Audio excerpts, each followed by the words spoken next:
And we're live. Welcome to the Evidence and Reasons for the Christian Faith video channel. I'm Salvador Cordova, and I'm privileged to be joined again by our resident biology grad student. God willing, will graduate at the top of his class, Emory Moyna. So thank you all for joining us. We have two people listed as watching.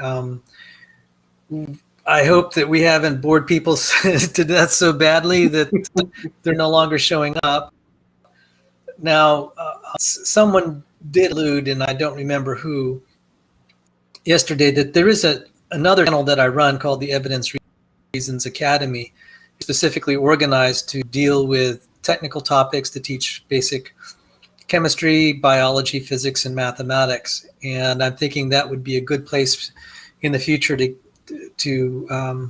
have the journal clubs because they are extremely technical. And although I am also leaning, and haven't gotten around to it, unfortunately, to having a website where the material is more organized so people could just go to the website, watch recordings. On the other hand, there is something to be said about live shows because people like to interact. It's their way of having social interaction. And there is really a lot of value in that, and people can join the side chat and just hang out with each other. So haven't quite figured out how to do the balance because I feel that my contribution to the YouTube sphere put content that is of scholarly value, the caliber that would be found in not really the general public, but for college science classrooms. So that puts us in a certain niche. Yet on the other hand, I do have a heart for everyone, all the believers, and I want to reach people that are not college science students. So I haven't quite figured out how to do that. One way that I'm trying to alleviate some of that difficulty is to have that other channel. So someone is saying, why don't you have Emory co-host on your Evidence and Reasons Academy channel? So that's certainly a possibility. And that channel, God willing, I'll be starting to put chemistry stuff back on there. I was very tied up when Mom was very ill, and she's gone home to be with the Lord. So, yeah, having a little congestion that I've always had some of that. So what are some thoughts? Why are we exploring things like RH Brady's paper? And I've thought, well, the study of creationism is way more than just trying to prepare for debates and argue with evolutionists. Unfortunately, there is a lot of doo-doo that the enterprise has generated that needs to be cleaned up. And I feel like I'm a janitor trying to clean that up so that we could actually see and appreciate God's creation.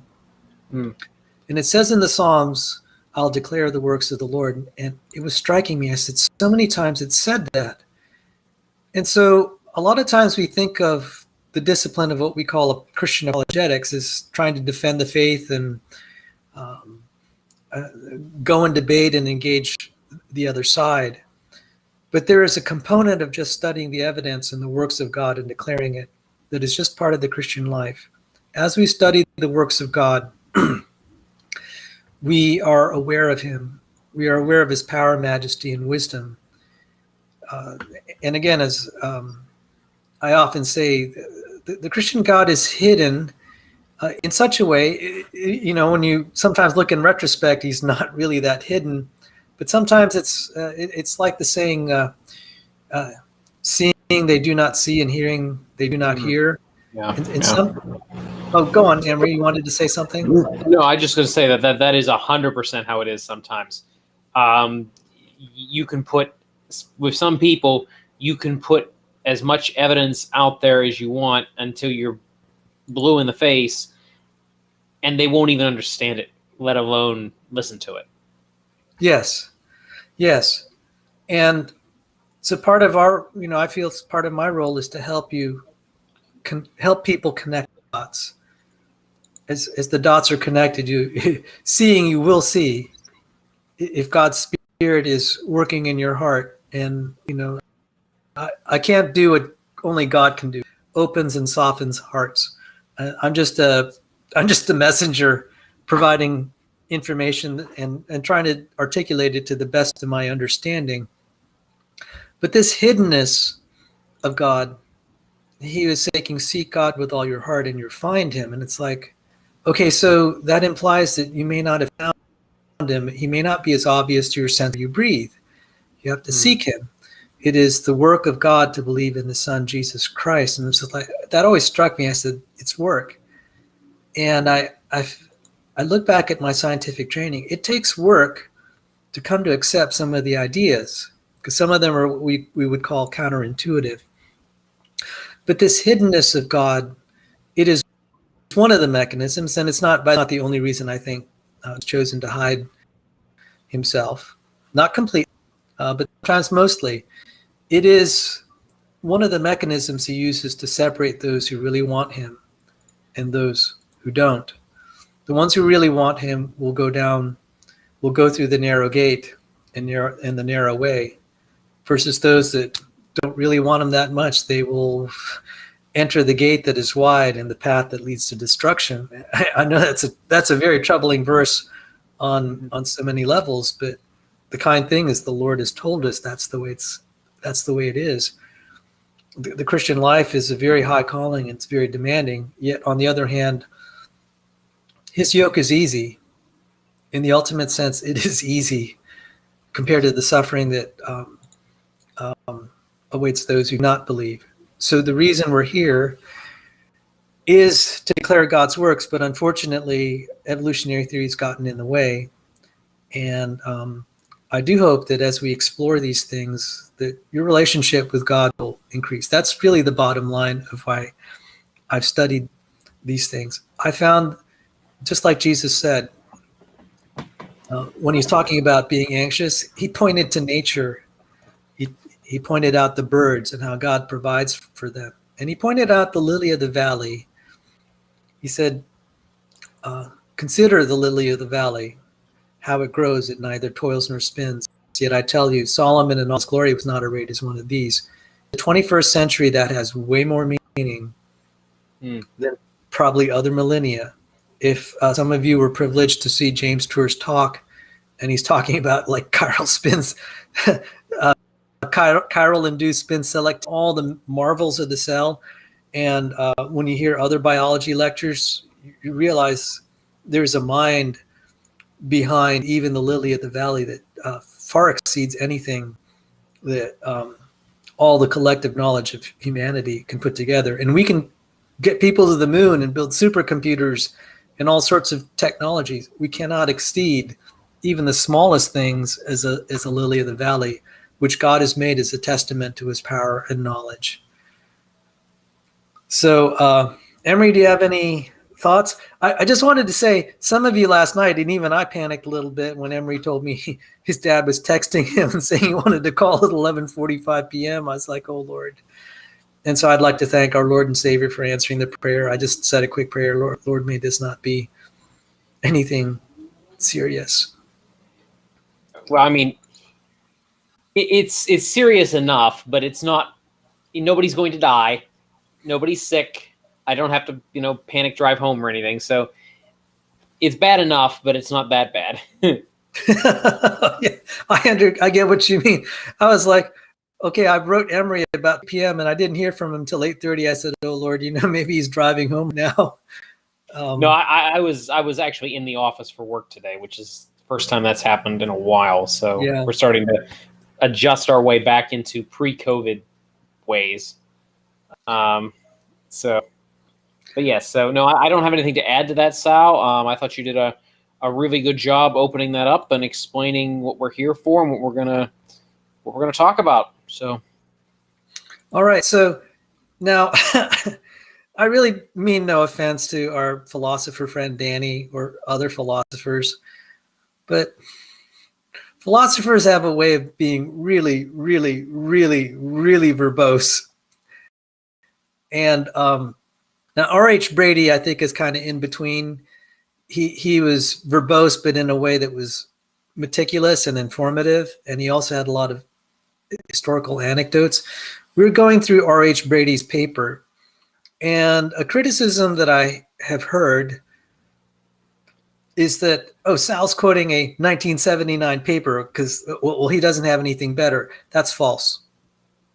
I happen to think this 1979 paper was prophetic, and there have been many developments I haven't covered. So any of you guys that have heard someone make that criticism, he's full of it. Sorry, I'm losing my temper because after a while I get tired of hearing the same old canard, and they take me out of context. And these are very same people that I've given way more updated modern stuff, and they'll still accuse me of that. It's not honest. It's totally not honest. There was a reason during part of last night that I got very animated and talked directly to the critics. The critics know, if the critics watched that last night, they know exactly who that was meant for. And they can, and if they don't like it, they can stuff it, because I'm sorry, there are certain people I don't mind interacting with, certain people I enjoy talking to who are on the other side. Those particular individuals are not. Yeah. It gets to the point this is really dishonest, and it's just because you want to save face and you want to criticize me. It has nothing to do with dealing with the arguments. It's become really personal, and I just don't deal with those people anymore. I blocked them from my emails, and I banned them from the site. It's just not worth dealing with. So yeah, I'm a nice guy, but I have my limits when I see behavior that is what I consider just intellectually criminal. It's just not right. It's just not right. And anyway, so that's my little rant. Now, because we were so down in the weeds, I said, we need to take a little break because RH Brady was just really thick reading. Yeah. And I'm going to give some historical context. And okay, so we've been doing what, 1.5 plus 2.5. I should be able to do that math. About 4 hours. Yeah, something like that. We're not even done. We're not even halfway through the paper. Yep. And so, Danny, if you're listening, really nothing personal, but you guys just have a way of just being able to take something small and just making it really large. In this case, though, Brady, a philosopher of science, actually does a really good job, in my opinion. What I've attempted to do before we get into the paper is to kind of summarize it and distill some of the thoughts.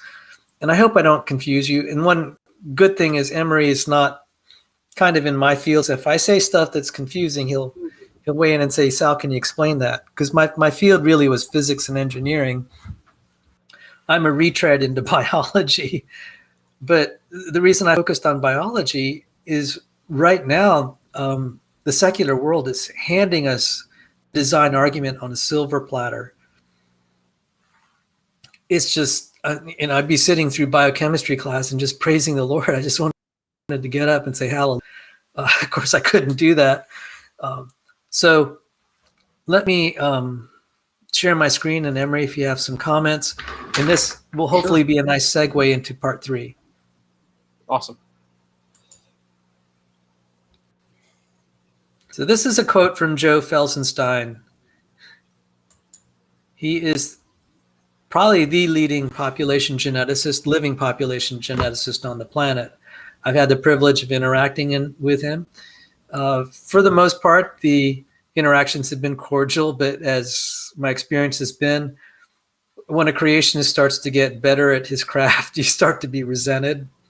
And I really did. I studied his book, Evolutionary Theoretical Genetics, which is freely available. And you'll see me quoting his work a lot. So this is a 1989 quote. And when we're saying that the field is bankrupt, this is the beginning. This is the cracks, the fissures that started to appear in evolutionary theory. He said, many evolutionists, I love that word, many evolutionists, many evolutionists will fail to find the clear and simple messages that population genetics theory once seemed to promise. So I'm a little embarrassed. Can you explain what you think population genetics is, what that discipline is, and I'll give my try at it. Well, Sal, I'm not as versed in population genetics as you are, but from what I've read, it sounds mostly to be just a flaming dumpster fire of math that people pretend isn't burning. Okay, so there are parts of population genetics that are actually useful, and then parts that actually deal with theoretical evolution. It is a dumpster fire. So, like, let's say we're trying to find out how the traits, we might expect traits to float through a population. They worked out the math for that. Like, theory that took a lot of work was genetic drift. So if someone has a new mutation and you have a large population, they're able to estimate the probability that that mutation will be part of the whole population at some time, given a certain population size. That math actually is not trivial. So that part's not a dumpster fire, because it's kind of good to know, like, okay, if there's a trait that emerges, and especially if it's one that's disconcerting, what's the likelihood it's going to stay? But it took a lot of math to do that. Yeah. No, genetic drift, I understand, and I'm on par with that. That part I get.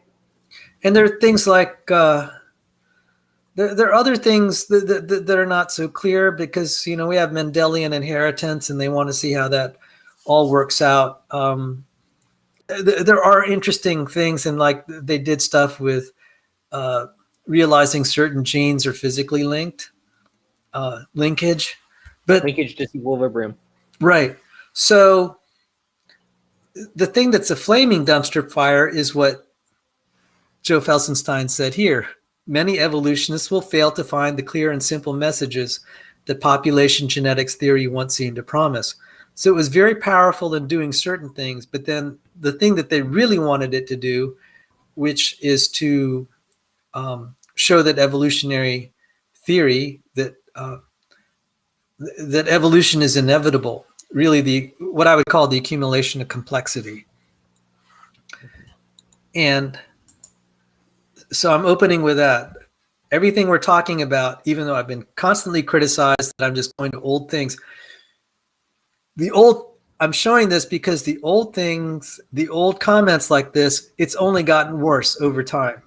Mm-hmm. They keep trying to give the impression that they've solved it, and it's actually gone the opposite way. That's why I got a little incensed when I hear some of the critics saying you're citing its 1979 paper as if things have improved and they've solved it. It's gotten worse. Yeah. And these are the same people. One individual in particular, I gave him updated stuff like 2016, and just, he pretended like I didn't even do that. So, sorry, you could see I'm in a little feisty mood today. Now, and for anybody new joining, Sal is probably the most easygoing person on the internet. So, for Sal to be ticked off, something's gone down. Yeah. So we were talking about tautologies and synthetic constructs. Okay, before we see, that's the problem with what's challenging with philosophies. They throw all these terms that you never hear of, and it sounds so profound. And I'm trying to think of ways to say the same thing without having to coin a new word or use a buzzword. So 4 years of my undergraduate work was engineering with a lot of physics and math, and then a year and a half of graduate studies. So you'd think after 5.5 years I'd know physics? No. These are the fundamental law. These are the accepted. This is a description of the fundamental laws of nature. Now, the equations here represent so much, and I said yesterday you could put it on a sheet of paper. 5.5 years, I would still be challenged to uncoil this and to use it. Now, we use the word tautology, and JBS Haldane said, okay, it's two ways of saying the same thing. And just in terms of an equation, you could say the left side is one way of saying something, and the right side is another way of saying the same thing. So all of these things are tautologies here. And I was saying there are tautologies in mathematics. But the difference is, an important thing is these can be converted to testable theories in the physical world. So, for example, Hamiltonian mechanics can be a very good approximation of how to put spaceships in orbit and how they will behave. So it's really good that you can take a few data points, and this is really cool. You can predict the orbit. And then on a more practical level, we can predict eclipses, and we can predict the seasons and the position of the Earth and of the planets in the solar system. Hamilton's mechanics. So RH Brady's paper uses the word tautology a lot.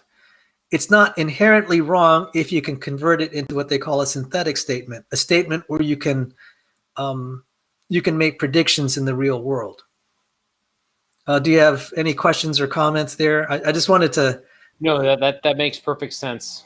Okay, so these equations are battle tested, meaning all the modern technology we have, a lot of it can be described.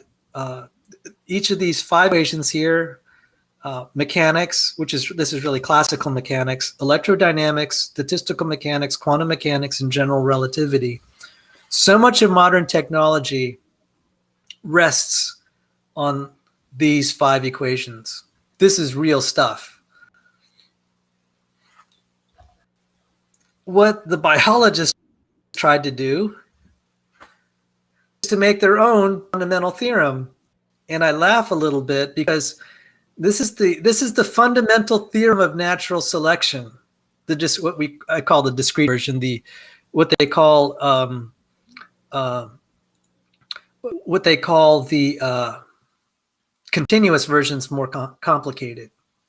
So I'm showing you the easy equation, and this has been called biology's central theorem. And I laughed a little bit when I asked the question of, did they teach you what biology's central theorem is in school? And why don't you repeat? No. No. Okay. So this is the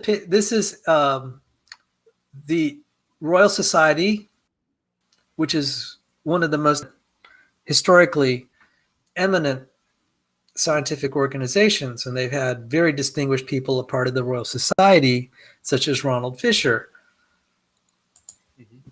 And I'm going to highlight something that it says on the webpage. The modern version of biology's central theorem. And not only do people not know it, they don't understand it, and I don't blame them, but how did this myth get perpetuated that this is biology's central theorem? Well, you see, this never gets corrected because it supports evolutionary theory.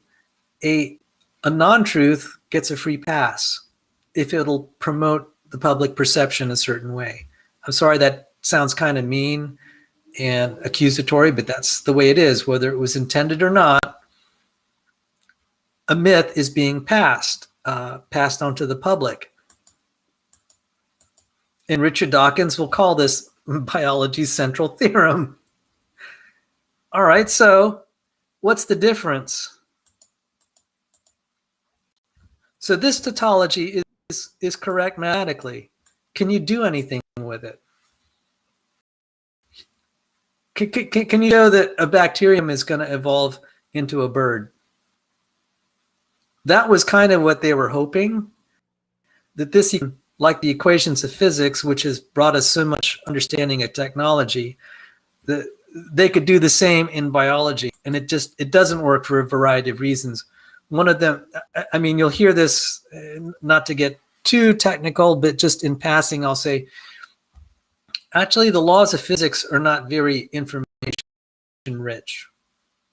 They stated that's why you can put it on a page. Whereas I would argue biology is way more complex. To describe biology, it takes more than a simple equation. I would agree with that.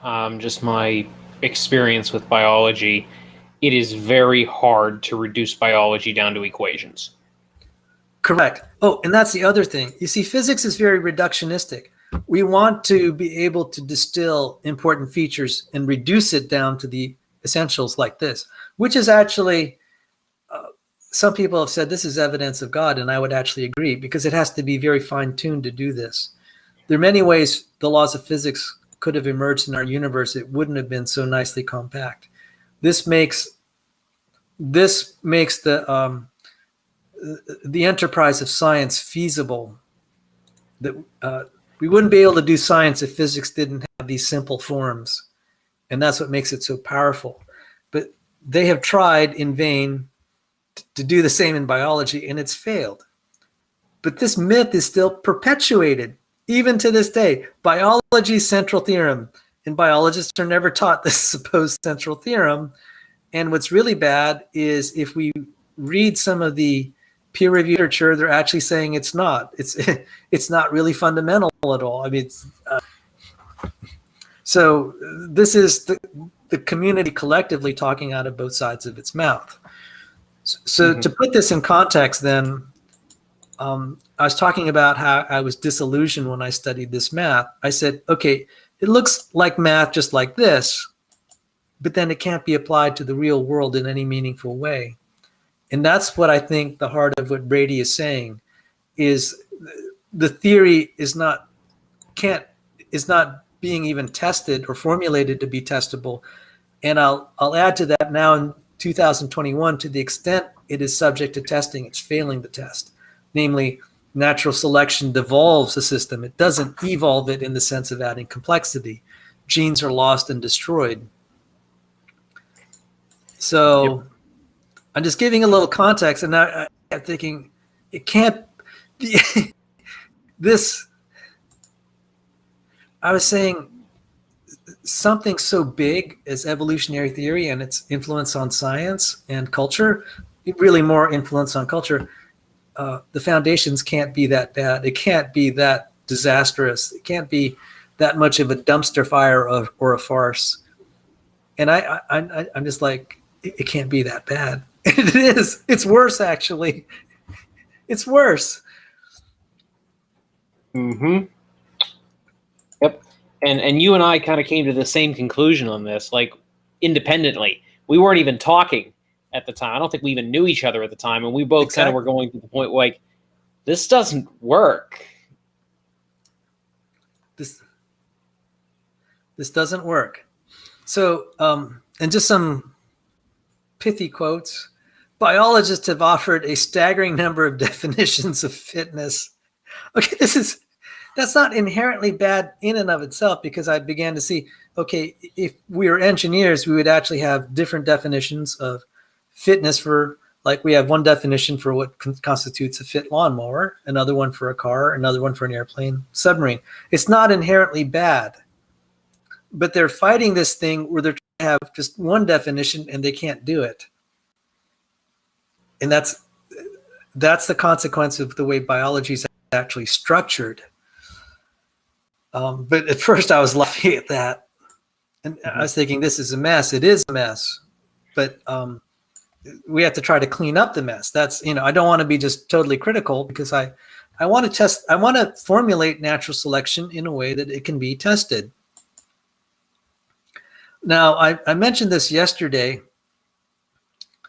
Let me skip ahead to Lewontin first. The difficulties of the concept of fitness are, unfortunately, much deeper than the problem of frequency and density dependence. The problem is that it is not entirely clear what fitness is. The problem is that it is not entirely clear what fitness is. Darwin took the metaphorical sense of fitness literally. The natural properties of different types resulted in their differential fit into the environment in which they lived. The better the fit to the environment, the more likely they were to survive, and the greater their rate of reproduction. This differential rate of reproduction would then result in change of abundance of different types. Okay, so I mean, this is kind of sad, but let's say an individual, and let's not use humans so we don't make it too personal. And an individual squirrel, let's say, or a chipmunk is born with a birth defect. He's going to be outcompeted. He's more likely than not, he's going to be outcompeted in the regular environment. So that should not be, that shouldn't be controversial. What Lewontin points out, in modern evolutionary theory, however, fitness is no longer a characterization of the relation of the organism to the environment that leads to reproductive consequences, but is meant to be a quantitative expression of the differential reproductive schedules themselves. Darwin's sense of fit has been completely bypassed. So we're seeing this kind of in RH Brady's paper. He's talking about, all right, you have a sense we can actually apply the idea of selection in the real world here. But then modern evolutionary theory, and particularly population genetics, has bypassed all that. It's become pure math. Like I showed you Fisher's fundamental theorem of natural selection. None of this relation to the environment is captured in the equation at all. It's just reproductive success, and all the details are gone. And we kind of see this in Joe Felsenstein's book, Theoretical Evolutionary Genetics. He defines natural selection, and it's kind of funny here. He actually inadvertently or unwittingly shows the conflict here, because he calls it the narrow and broad conception of natural selection. So he says narrowly conceived, it is simply one class of violations of the assumptions of the Hardy-Weinberg laws. Okay, that sounded really thick. That's where it's just like pure math, almost pure math right there. Not talking a lot about the environment and the relation of the features to the creatures, the environment. That's what Lewontin was alluding to. It's now become, for some of the aficionados, just a pure exercise in math, decoupled from physical reality. Okay, so but then he says, broadly conceived, it is the primary force which causes evolution to be adaptive, the creative and progressive element in the evolutionary process. That is just an assertion. It's not actually been proven. So he has actually two definitions, and one of them is not proven. The other is decoupled from reality. All right. And then to his credit, he says, a comprehensive theory of evolution, which does not yet exist, would integrate ecological processes which determine the range of environments and fitnesses of phenotypes, developmental processes which determine the effect of genotype on phenotype, and population genetics, which tells us changes in genetic composition of a population when the fitnesses of a genotype are known. And he says, lacking the other elements of this future theory, we concentrate here on the population genetics.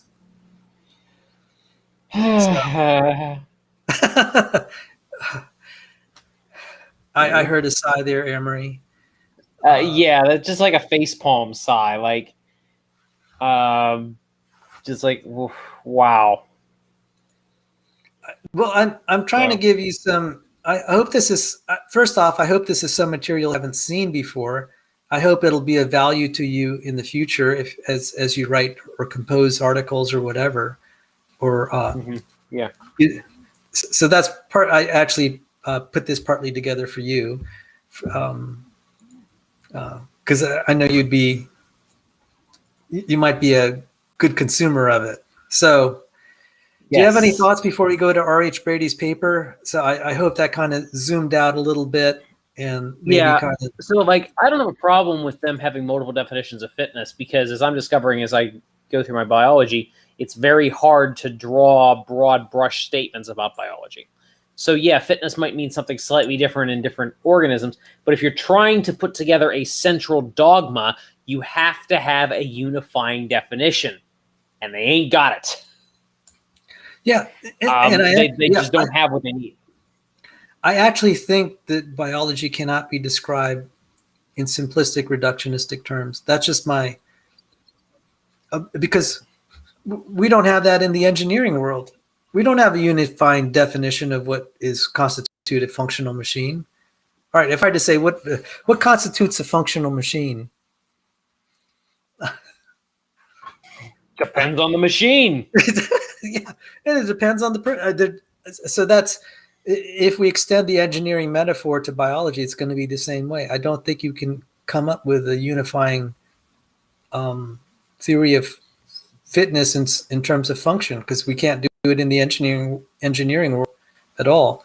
And I wasn't at that point last December in my debate with Dapper Dino. I said I think it is correct that we're not going to be able to come up with one figure, and that intuition has gotten even stronger. We're not going to be able to come up with just like one simple way of describing a biological system in terms of its adaptedness to the environment. The way we describe adaptiveness, or let's say, the adaptedness of a machine to a certain task, we have a whole list. It's a whole laundry list if it's a particularly complex system. I mean, I was looking, I was in the aerospace industry, and I was like, oh my goodness, the criteria of its adaptedness for its task, just a laundry list, just tables and tables that describe what environment it's optimal in. So let me, I totally forgot where organisms are probably much worse. Yes. Oh, the only thing I was going to say is organisms are probably much worse. Because you'd need even more tables to describe all the things that they need to do. Danny the philosopher is here. Yay. Awesome. Danny, we're doing philosophy of biology here today, so this is probably right down your alley. We're talking about analytic statements versus synthetic statements. And we were saying, where's Danny when you need him? Because maybe he can give some insights into this. So I actually don't know where we left off, Emory, on our paper. I actually do. So, okay, if you can help me cue this up to the right position. Sure, yeah. It's on the page number of the is 608. 608 is where you need to be. Okay. Well, we kind of stopped abruptly, and we're going to just be right in the middle of the section. And I guess maybe what you said was kind of insightful. You said, well, I was saying that was a really long passage, but you said, well, it wasn't really much of it. Yeah. I mean, it was a lot of it was just kind of giving you background of the Smith paper, which is useful. It's very useful. But it's not, it doesn't really explain any concept of biology that would be helpful to the listeners. Okay. So, all right. I'm on page 608 here, and apologies to the viewers if we're starting midstream and it doesn't seem connected, but I think it's Emory and I's judgment that we're not going to lose that much anyway. But right. So, starting with the first paragraph here, Smith, 1969, offers as an explanation of, quote, fitness, the following paragraph. If variation is to lead to evolution, then some variation must alter fitness, and at least some of these must increase fitness. By fitness is simply meant the probability of survival and reproduction. A melanistic moth is by definition fitter if it is more likely to survive. Who's the fit? The ones that survive. How do you know they're fit? Because they survive. Why did they survive? Because they're fit. Why are they fit? Because they survive. Sorry. And a myopic man may be fitter if his myopia enables him to escape the draft. Much confusion has arisen because fit is not used in this sense in the phrase survival of the fittest. If it were so used, the phrase would indeed be tautological. It still is, the way you're using it. A more precise, though less elegant, and hence less, quote, fit phrase would be the survival of the adaptively complex, i.e., organisms are adaptively complex, or as Baum might say, harmonious, because such organisms survive better than less harmonious organisms. It follows from this definition that fitness can only be compared in a specific environment or range of environments. Well said. I mean, that actually is not bad. Yeah, agreed. Now, it wasn't, I didn't like everything there. Right. But again, going back to the example of intelligent women, we can imagine environments where intelligent women are selectively favored versus the fact that they're disfavored right now. Right. I mean, all right, if we were all academics and that was what was rewarded, they would be selectively favored. So we can conceive of environments where they would be more fit. Right. And the important thing, like this definition started out very badly and got significantly better as it went along. Agreed. So like the thought that fitness can only be compared in specific environment or range of environments, that's actually very good. Yes. That's actually somebody he's actually thinking about the concepts. So yeah, yes, exactly. And that's how engineering machines also fit. They're environments that one machine will not is not well. It's not a good match. So yep. So in commenting on this passage, neither Baum nor Grenet could find much meaning in, quote, the probability of survival and reproduction, presumably because both were thinking in terms of how this could be operationalized with regard to actual organisms. What we really want to know, if we are concerned with the test of the theory, is how such probability is calculated. How can we tell which changes are adaptive? Smith does not go into this because he's explaining the intent of the theory rather than its application. But notice that the long parenthetical clarification above runs into the very problems Smith is supposed to be solving. If we substitute adaptive complexity for fitness, we are indeed in danger of tautology, since the term adaptive, by presuming some sort of positive adaptation to the environment, already means fit, and thus has no explanatory value here. Ooh! I mean, that's true. That's true. Like, it is sort of a pseudonym for fit. He's not really saying anything that's not already there. And if we look for clarification, we find that organisms are adaptively complex or, quote, harmonious because they survive better than the less harmonious ones. The because here can only explain our reasons for speaking in this fashion. That is, Smith uses the words in this manner because he means them to be synonymous. Fit is adaptive or harmonious since it cannot contribute to any causal speculation.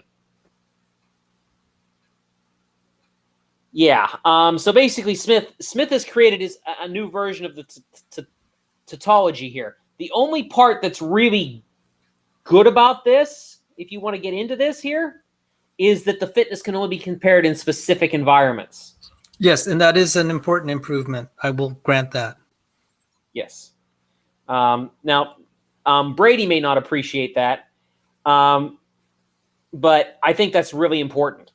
I think that's something that we really, as creationists, we need to consider. And by the way, Sal, I'm just going to let you know, and for everybody watching, I'm getting periodic playback errors. I've seen this happen in the chat. If it happens, just refresh. It fixes itself. YouTube is having issues tonight. So just blame YouTube. It's all YouTube's fault. It's not Sal's fault because it's still working on this end. So periodically, you just have to refresh. Goodness. It is. I just noticed it died on YouTube is having.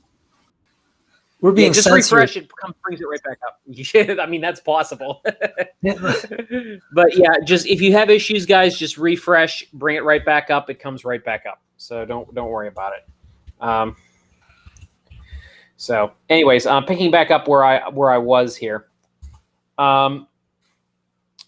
See, after all, to tell us that an organism is fit because it survives better than a less fit organism is only to tell us how one will use the words. There is still no hint of what constitutes fitness other than survival. Okay, if we could Smith now pause a little bit here. Go ahead. Sure. Yeah. Did you want to add some comments first? Yeah, sure. We can add some comments here. And this is my little snarky comment I made at the beginning. Who's the fit? The ones that survive. How do you know that? Why do they survive? Because they're fit. How do we know they're fit? Because they survive. Why do they survive? Because they're fit. I mean, that is essentially what it is. It's just he's used more colorful language for it. So he's just go ahead. Go on. No, he's basically just added some colorful language to hide the fact that he's reasoning himself right in a giant circle. So, Sal, go ahead and say what you're going to say. I'm going to try and figure out what's going on with YouTube here. This is. Yeah, because I'm. It could also be restreamed. We don't know, but Yeah. In any case, the show must go on. I want to say, okay, you see, they want to tie fitness with the rise of complexity. What would be a very bad situation is if natural selection selects against complexity. That would be fatal. That would be lethal to the theory. And so they're not willing to give that up because, and I can sense that that's why they're trying to keep the two tied together. Because the moment we begin to admit the possibility natural selection in general will select against complexity, the theory's done. Yep. Because they have to increase complexity. Exactly. So I'm going to give an example where, this is really kind of sad for those who love the things that God has made, because there's some beautiful creatures, but they're going extinct. So yep. Let's look at the Arctic tern. It flies from the North Pole to the South Pole to spawn, or vice versa. And it uses what they call waypoints. It means it doesn't take a direct route.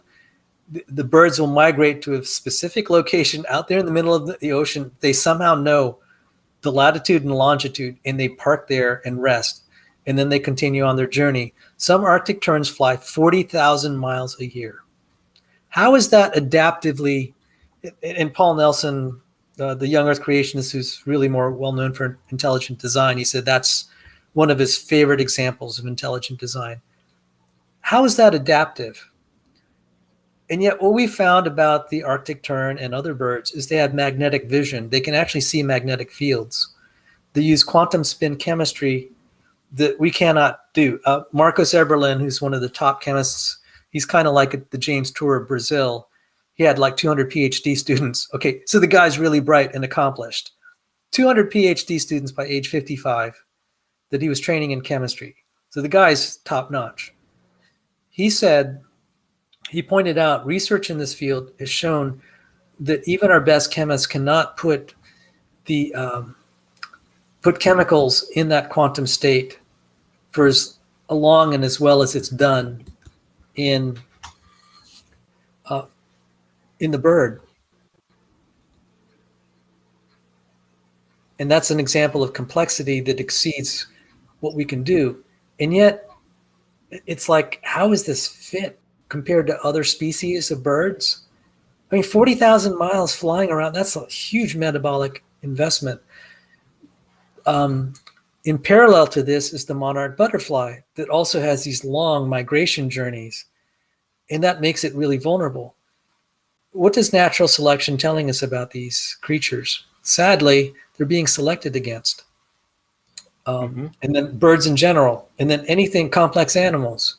Of course, the evolutionists say, well, see, that's why the proportions are like the animals are only a small proportion of the weight of the total biosphere. I'm just like, no, you guys totally don't get it. We shouldn't even be around at the rate we are going extinct. And as a matter of principle, why should these creatures evolve? So, I mean, how did the Arctic tern get all this, or the monarch butterfly get these fabulous magnetic compasses? I was a pilot, and my pilot friends would tell you the last device that they ever want to use to navigate is a magnetic compass, if other means are available, because it's not as precise as, like, say, GPS, and then in my era, what they call VORs, very high frequency omnidirectional something, radials, and all these radio navigation techniques.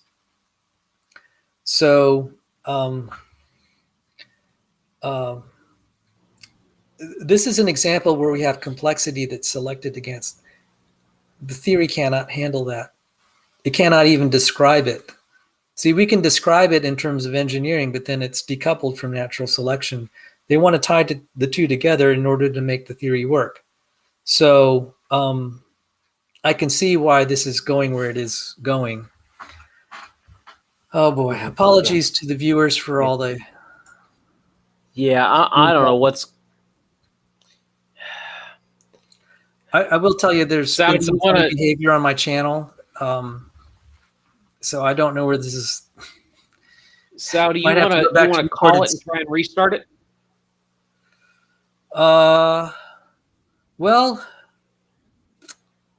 I tell you what, maybe we'll try StreamYard the next time and see if that cleans it, because Yeah, we're gonna have to split yeah. this Because up. Sal, it just went down again. It just keeps going down. We Okay, we're we probably can't. we can't continue. All right, I'm gonna Yeah. restart under Restream, and we'll continue Okay. this conversation. Right. All right, see you in a So little I'll bit. put that in the I'll chat. send you stuff in the back.